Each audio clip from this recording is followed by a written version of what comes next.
Hello everyone and আসসালামু আলাইকুম। কেমন আছো তোমরা?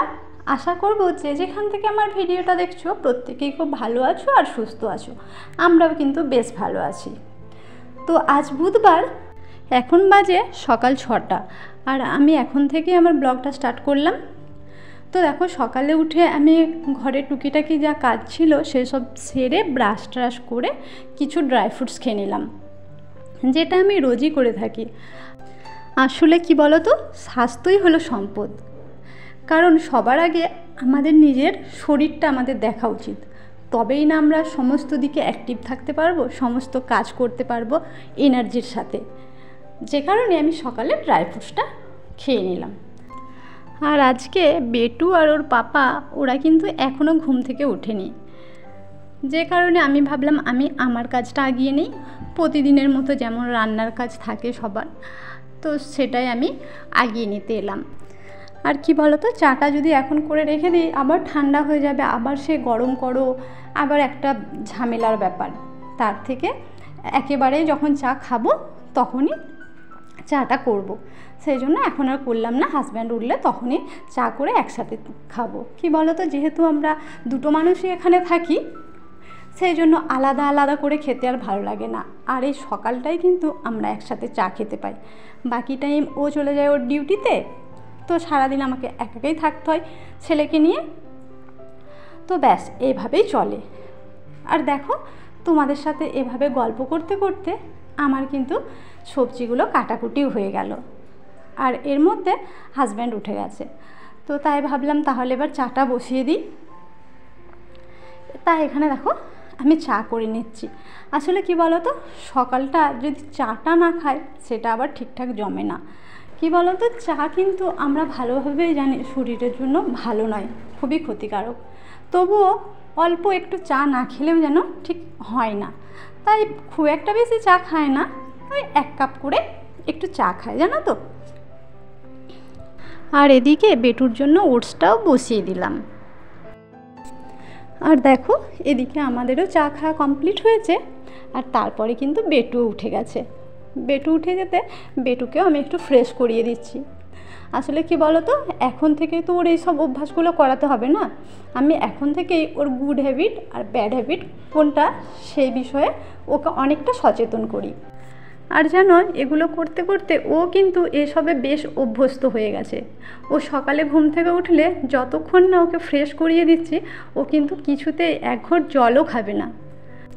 যেহেতু ও এখনও সমস্ত কথা বলতে পারে না, তাই ও বেসিনের দিকে না আমাকে বারবার দেখাবে, মাম্মাম মাম্মাম, মানে আমার মুখটা ধুইয়ে দাও, আমাকে ফ্রেশ করিয়ে দাও, এটা বলতে চায় আর কি। তো ওই যেটা হয় আর কি, বাচ্চাদের ছোট থেকে যেটা অভ্যস্ত করবে সেটাই হয়। দেখো, এর মধ্যে কিন্তু আমি ওকে খাইয়েও দিলাম। ওর খাওয়া দাওয়া হয়ে গেছে। খাওয়া দাওয়ার পরে এবার আমি ঘরটা, জানো তো, সকালে যেহেতু বেটু ঘুমাচ্ছিল তাই খুব একটা ভালো করে ঝাড় দিতে পারি না। ওর রুমটা তো ঝাড় দেওয়াই হয়নি, আর বাকিগুলো ওই নিয়ম রক্ষা একটু ঝাড় দিয়েছিলাম আর কি। তাই এখন ভাবলাম একটু ভালো করে ডিপ ক্লিন করে নিই। দেখো, আমি এদিকে ঝাড় দিয়ে নিচ্ছি। আর ও উঠে গেছে মানে কাজ করতে খুব ডিস্টার্ব করে আমাকে, সেই জন্য আমি চাই আগে আগে কাজ করে নিতে। আর দেখো, যাই দরজাটা খোলা পেলো অমনি ইঁদুরটা ছুটেছে। এত বদমাশ জানো, আমি ওর ভয়ে সব সময় দরজা লাগিয়ে রাখি। এখন ঝাঁটা দিচ্ছি, ও দেখছে মা কাজে ব্যস্ত আছে, তো আমি বেরিয়ে চলে যাই। ওই আমাদের পাশেই আর কি, যাই যে বাড়িতে ভাড়া থাকি ওই দিদির কাছেও গেছে। তো ভালোই হলো, ও যখন গেছে তার মধ্যে আমি আরও কিছুটা কাজ আছে ওটা করে নিই। এখানে দেখো, জামা কাপড়গুলো কাচার ছিল, বেটুরই কিছু জামা কাপড় ছিল আর একটা বেডশিট ছিল, তো সেগুলো ভাবলাম যে আমি ভিজিয়ে দিই। তো দেখো, ওগুলো ভিজিয়ে দিয়েছি। আর এদিকে ওই চাটা খাওয়ার পরে ওই যে কাপ ডিশগুলো ছিল সেগুলো আর কি একটু মাজা ধোয়া করে নিচ্ছি। আর প্রতিদিনের মতো আমি একই কথা আবারও বলবো, যারা আমার ভিডিওটা এখনও কন্টিনিউ করছো প্লিজ একটা লাইক, কমেন্ট অ্যান্ড বেশি বেশি করে শেয়ার করো। আর যারা আমার নতুন বন্ধু আছো তারা চ্যানেলটা সাবস্ক্রাইব করে পাশে থেকো। আর যারা পুরনো বন্ধু আছো তাদেরকে তো অসংখ্য অসংখ্য ধন্যবাদ। তো দেখো, এখানে আমি কাপ ডিশগুলো কিন্তু ধুয়ে নিলাম। ধোয়ার পর যে সবজিগুলো ছিলে রেখেছিলাম, তখন তো সবজিগুলো ঠিকঠাক আমার কাটা হয়নি, ছিলেছিলাম, ব্যাস তারপরেই চা খাওয়ার টাইম হয়ে গেছিলো, তাই কাটতে পারিনি। তো এখন সবজিগুলো কেটে নিচ্ছি। ওই কী বলো তো, টুকটুক করে কাজটা এগিয়ে রাখতে হয় আর কি।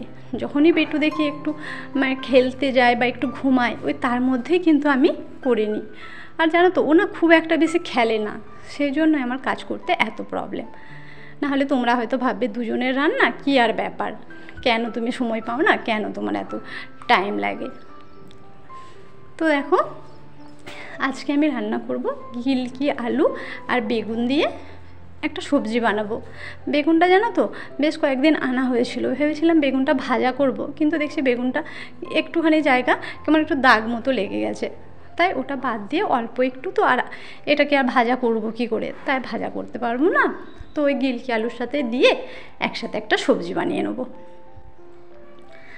আর তার সাথে এদিকে করব ডিম আলুর ঝোল।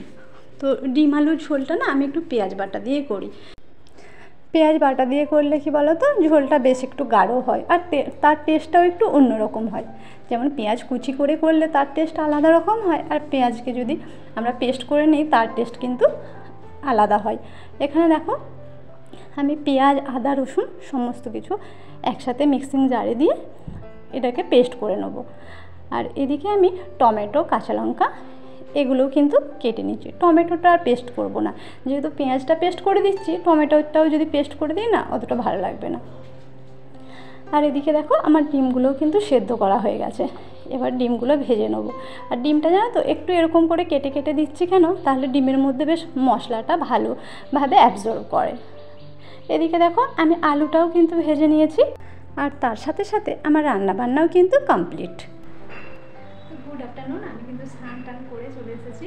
এরপরে আমি করবো লাঞ্চ করে একটু ঘুমাবো, তারপর তোমাদের সাথে আবার বিকালে কথা বলবো। Good evening everyone. তো এখন বাজে সন্ধ্যে 6:45 মতো। তো আমি দুপুরে লাঞ্চ করে ঘুমিয়ে গেছিলাম। ঘুম থেকে উঠেছি অনেকক্ষণ, ওই 5:30 নাগাদ। উঠে একটু বেটুকে নিয়ে ছাদে গেছিলাম, ছাদে নিয়ে একটু ওকে ঘোরাঘুরি করলাম। তো একটু খেলা করছিল, ছাদে ফুল গাছগুলো আছে তো ওখানটা বেশ ভালোই এনজয় করে, ওখানে খেলা করছিল। তো তারপরে আমরা নিচে নেমে এলাম, যেহেতু এখানে সন্ধে একটু লেটে হয়, একটু মোটামুটি অনেকটাই লেটে হয়, এখনও সন্ধে হয়নি, সন্ধে হতে প্রায় 7টা মতো বেজে যায়। আর এখন এবার আমরা নিচে এসেছি, এবার চাটা খাবো, আর বেটুর জন্য আজকে একটু বাড়িতে হোমমেড সেরেলাক বানাবো। কি বলো তো, মানে ওই কেনা সেরেলাকটা না আমরা যতই খাওয়াই মনে হয় যেন ওটা ভালো, কিন্তু ওটা থেকে বাড়িতে তৈরি হোমমেড সেরেলাক আমার মনে হয় অনেকটা বেটার। তো সেই জন্য আমি এটাই প্রেফার করি। এর আগেও একবার বানিয়েছিলাম, সেটা তোমাদের সাথে শেয়ার করা হয়নি, তো আজ তোমাদের সাথে কিছুটা শেয়ার করব।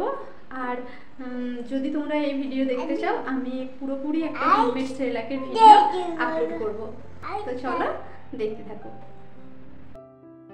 তো দেখো এখানে আমি সেরেলাক বানানোর জন্য তাওয়া বসিয়ে দিয়েছি, দিয়ে ওটসটা ভালো করে ভেজে নিচ্ছি। ওটসটা ভেজে তুলে নেওয়ার পর দেখো এখানে আমি চিড়েটাও ভেজে নিচ্ছি। তো চিড়েটা বেশ ভালো করে ভেজে নিয়েছি। তারপর এখানে কাজু আর আমন্ড এগুলোও কিন্তু ভেজে নিতে হবে। যেহেতু কাজু একটু তাড়াতাড়ি ভাজা হয়, তাই কাজুটা আমি আগে তুলে নিলাম, তারপর আমন্ডটা ভেজে নিলাম। আর দেখো এখানে তো ছোলা ভাজাই ছিল, যে কারণে ছোলাটা আর আমাকে ভাজতে হয়নি। তো আমি দেখো এখানে সেরেলাক বানানোর জন্য নিয়েছি ওটস, চিড়ে, ছোলা ভাজা, কাজু আর আমন্ড। এই সমস্ত ইনগ্রিডিয়েন্টস মিক্সিং জারে দিয়ে ভালো করে গ্রাইন্ড করে নিতে হবে। গ্রাইন্ড করার পর এগুলো আমি চেলে নেবো। কী বলো তো, নাহলে একটু দানা দানা থেকে যায়, যেটা ওর খেতে প্রবলেম হয়। তো দেখো এখানে আমার হোমমেড সেরেলাক কিন্তু রেডি। তো আজকের ভিডিওটা এই পর্যন্তই রাখছি। ভিডিওটা ছেড়ে যাওয়ার আগে প্লিজ লাইক, কমেন্ট অ্যান্ড বেশি বেশি করে শেয়ার করো।